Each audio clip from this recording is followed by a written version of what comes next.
السلام عليكم ورحمة الله وبركاته. اللهم لك الحمد كله ولك الشكر كله وإليك يرجع الأمر كله علانيته وسره، فأهل أنت أن تحمد وأهل أنت أن تسجد وأهل أنت أن تطاع. لك الحمد حتى ترضى، لك الحمد إذا رضيت ولك الحمد بعد الرضا. اللهم صل على محمد بعدد من صلى وصام وبعدد من قال وقام وبعدد كل معلوم لك.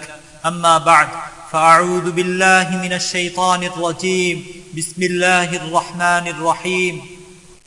وما لكم لا تقاتلون في سبيل الله والمستضعفين من الرجال والنساء والولدان الذين يقولون ربنا أخرجنا من هذه القرية الظالم أهلها واجعل لنا من لدنك وليا واجعل لنا من لدنك نصيرا.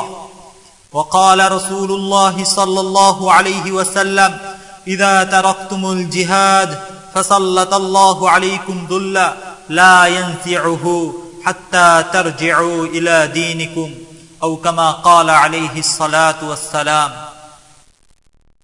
সম্মানিত উপস্থিতি, আজকে আমরা পুরো বিশ্বের দিকে তাকাই। পুরো বিশ্বে মুসলিমরা রক্তে রঞ্জিত হচ্ছে, পুরো বিশ্বে আজ মুসলিমদের রক্ত ঝরছে। আমরা যদি তাকাই আফগানের দিকে, মুসলিমরা নির্যাতিত হচ্ছে। আমরা যদি তাকাই আরকানের দিকে, মুসলিমরা নির্যাতিত হচ্ছে। আমরা যদি তাকাই ফিলিস্তিনের দিকে, মুসলিমরা নির্যাতিত হচ্ছে। আমরা যদি তাকাই ইয়ামানের দিকে, মুসলিমরা নির্যাতিত হচ্ছে। আমরা যদি তাকাই শিশানের দিকে, মুসলিমরা নির্যাতিত হচ্ছে। আমরা যদি তাকাই কাশ্মীরের দিকে, মুসলিমরা নির্যাতিত হচ্ছে। আফগানিস্তানে মুসলিমরা নির্যাতিত হচ্ছে। খ্রিস্টানদের দ্বারা ইরাকের মধ্যে মুসলিমরা নির্যাতিত হচ্ছে। খ্রিস্টানদের দ্বারা কাশ্মীরের মধ্যে মুসলিমরা নির্যাতিত হচ্ছে। হিন্দুদের দ্বারা আরকানের মধ্যে মুসলিমরা নির্যাতিত হচ্ছে। বৌদ্ধদের দ্বারা ফিলিস্তিনের মধ্যে মুসলিমরা নির্যাতিত হচ্ছে। ইহুদিদের দ্বারা সিরিয়ার মধ্যে মুসলিমরা নির্যাতিত হচ্ছে। শিয়াদের দ্বারা পুরো বিশ্বে আজকে মুসলিমরা নির্যাতিত। মুসলিম মা বোনদের রক্তে রঞ্জিত আজকে পুরো বিশ্ব। আমরা যদি আজকে তাকাই, সবখানে মুসলিমদের আহাজারি কান্নার রোল শুনতে পাই। কিন্তু কি কারণে মুসলিমরা আজকে নির্যাতিত? এই নির্যাতন সেই কবে থেকে শুরু হয়েছে? এই নির্যাতন চলছে। আমরা যদি আজকে তাকাই সেই ইরাকের দিকে, ইরাকের বোন ফাতেমার চিঠি আসতেছে আমাদের দিকে যে, আমরা যদি তাকাই আজকে কাশ্মীরের দিকে, কাশ্মীরের মধ্যে আমাদের মা বোনদের উপর নির্মম নির্যাতন চালানো হচ্ছে। কাশ্মীরের মধ্যে একটি ঘটনা, কাশ্মীরের এক বাড়ির মধ্যে একদিন হিন্দু ভারতীয় সৈন্যরা প্রবেশ করলো। তারা প্রবেশ করার পর সেখানে ঘরের মধ্যে শুধু একটি ছেলে, 10-12 বছরের একটি ছেলে এবং তার মাকে দেখতে পেল। যখন তারা এই ঘরের মধ্যে প্রবেশ করে সেই ছেলে এবং তার মাকে বাড়ির উঠানের মধ্যে ধরে নিয়ে আসলো। ধরে নিয়ে আসার পর তারা ছেলেটির গাছের সাথে হাত বাঁধলো। হাত বাঁধার পর তারা ওই ছেলেটির সামনে তার মাকে নির্যাতন করতেছিল। এমন নির্যাতন যা মুখের ভাষায় বলা যায় না।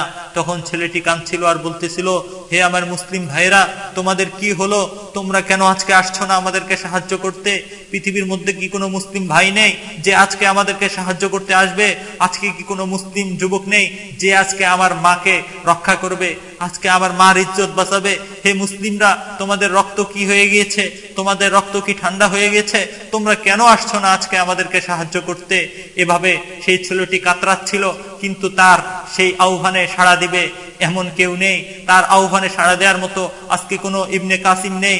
তার আহ্বানে সাড়া দেওয়ার মতো আজকে কোনো তারিক বিন জিয়াদ নেই। তার আহ্বানে সাড়া দেওয়ার মতো আজকে কোনো সালাউদ্দিন আইয়ুবী নেই। আজকে এই নির্যাতন নিষ্পেষণ চলছে। কিন্তু উম্মার বড় বড় ব্যক্তিরা, শ্রেষ্ঠ ব্যক্তিরা, যখন আমরা তাদের কাছে যাচ্ছি যে শেখ এটার কারণ কি, হযরত এটার কারণ কি, হযরত এটার কারণ কি, কেউ কেউ বলছে যে আজকে আমাদেরকে দাওয়াতের কাজ বেশি বেশি করে করতে হবে, দাওয়াতের কাজ করলে এটার হাল হবে। আমরা যদি কারো কাছে যাচ্ছি, সে বলতেছে যে আজকে আমাদের প্রচার মাধ্যমের সমস্যা, আমাদের লেখনির সমস্যা। আমরা যদি প্রচার মাধ্যমে বেশি বেশি প্রচার চালাই, আমরা যদি বেশি বেশি লেখি, তাহলে এর হাল হবে, এর সমাধান হবে।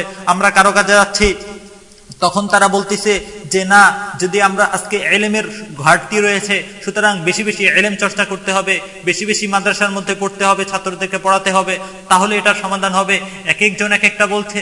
যখন আমরা চতুর্দিকে হয়রান হয়ে কিতাবুল্লাহর দিকে ফিরে যাই, কোরআনের দিকে ফিরে যাই, আমরা দেখি কোরআন কি বলে, আমরা দেখি সুন্নাহ কি বলে।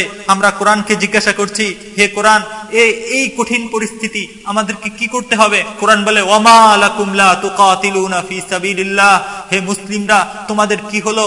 লা তুকাতিলুনা ফি সাবিলিল্লাহ, তোমরা আল্লাহর রাস্তার মধ্যে কিতাল করছো না, তোমরা আল্লাহর রাস্তার মধ্যে লড়াই করছো না, তোমরা আল্লাহর রাস্তার মধ্যে যুদ্ধ করতেছো না।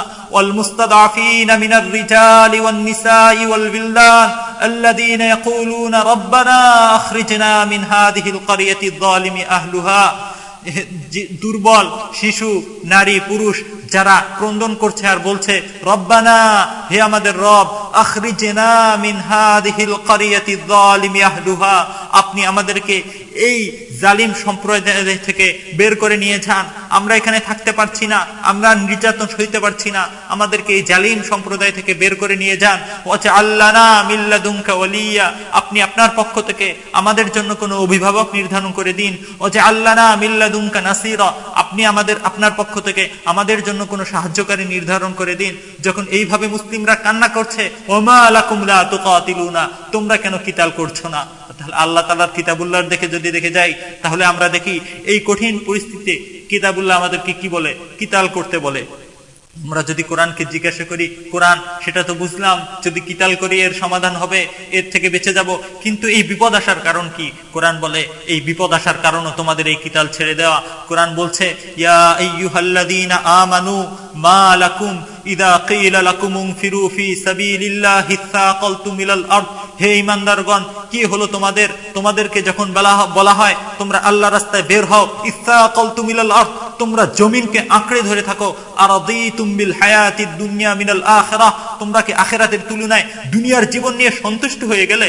ফামা মাতাউল হায়াতিদ দুনিয়া ফিল আখিরাতি ইল্লা কলিল, অথচ আখিরাতের তুলনায় এই দুনিয়া সামান্য এক ভোগবিলাসের বস্তু, সামান্য বস্তু। তারপর কোরআনে স্পষ্টভাবে বলছে, ইল্লা তানফিরু, আর যদি তোমরা বের না হও, ইউআযিবুকুম আযাবান আলীমা, আল্লাহ তাআলা তোমাদেরকে কঠিন শাস্তি দিবে। সেই কঠিন শাস্তিটা কি হবে?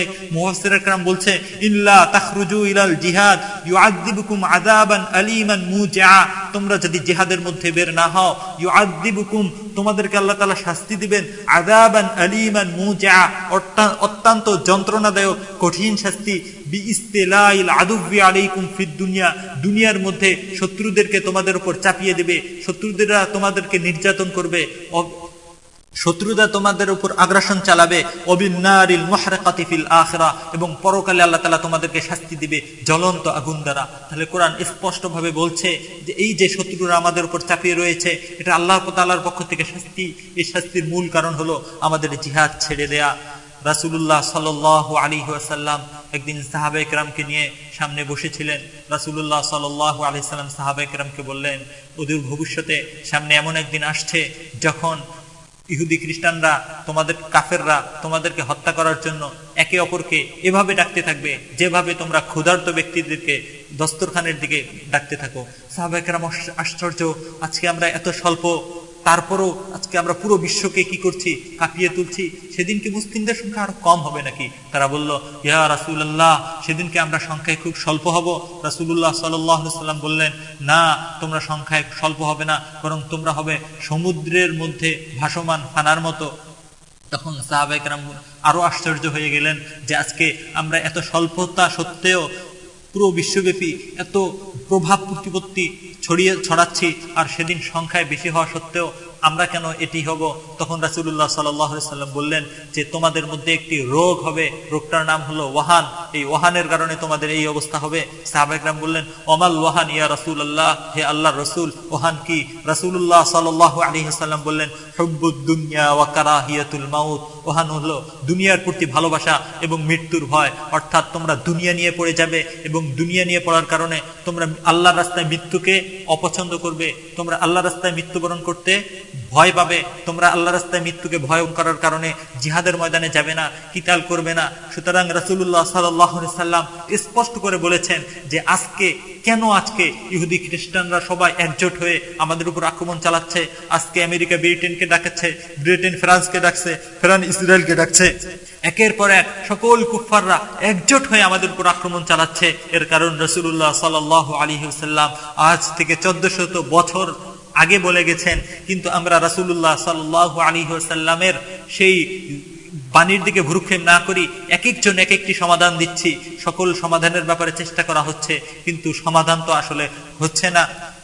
কোরআনের অপর আয়াতে আল্লাহ তাআলা বলছেন, কুল ইন কানা আবাউকুম ওয়া আবনাউকুম وإخوانكم وأزواجكم وعشيرتكم وأموال اقترفتموها وتجارة تخشون كسادها ومساكن ترضونها أحب إليكم من الله ورسوله وجهاد في سبيله فتربصوا حتى يأتي الله بأمره قل হে নবী, আপনি বলে দিন, মুমিনদেরকে বলে দিন, ইন কানা আবাউকুম, যদি তোমাদের পিতামাতা, ওয়া আবনাউকুম, তোমাদের সন্তান, ওয়া ইখওয়ানুকুম, তোমাদের ভাইরা, ওয়া আজওয়াজুকুম, তোমাদের স্ত্রী, ওয়া আশিরাতুকুম, তোমাদের নিকটাত্মীয়, ওয়া আমওয়ালুন ইকতারাফতুমুহা, ওই সম্পদ যাকে তোমরা উপার্জন করে রাখো, ওয়া তিজারাতুন তাখশাউনা কাসাদাহা, ওই ব্যবসা যা ধ্বংস হয়ে যাওয়ার ভয় করো, ওয়া মাসাকিনু তারদাউনাহা, তোমাদের ওই বাসস্থলগুলো, ওই অট্টালিকাগুলো যেগুলোকে তোমরা পছন্দ করো, আহাব্বা ইলাইকুম মিনাল্লাহি ওয়া রাসূলিহি ওয়া জিহাদিন ফি সাবিলি, যদি এগুলো আল্লাহ, তার রাসূল এবং তার রাস্তায় জিহাদ করা থেকে বেশি প্রিয় হয়, ফাতারাব্বাসু, তাহলে তোমরা অপেক্ষা করো, হাত্তা ইয়াতি আল্লাহু বিআমরি, আল্লাহর আমর, আই হাত্তা ইয়াতি আল্লাহু বিআযাবি, আল্লাহর শাস্তি আসা পর্যন্ত।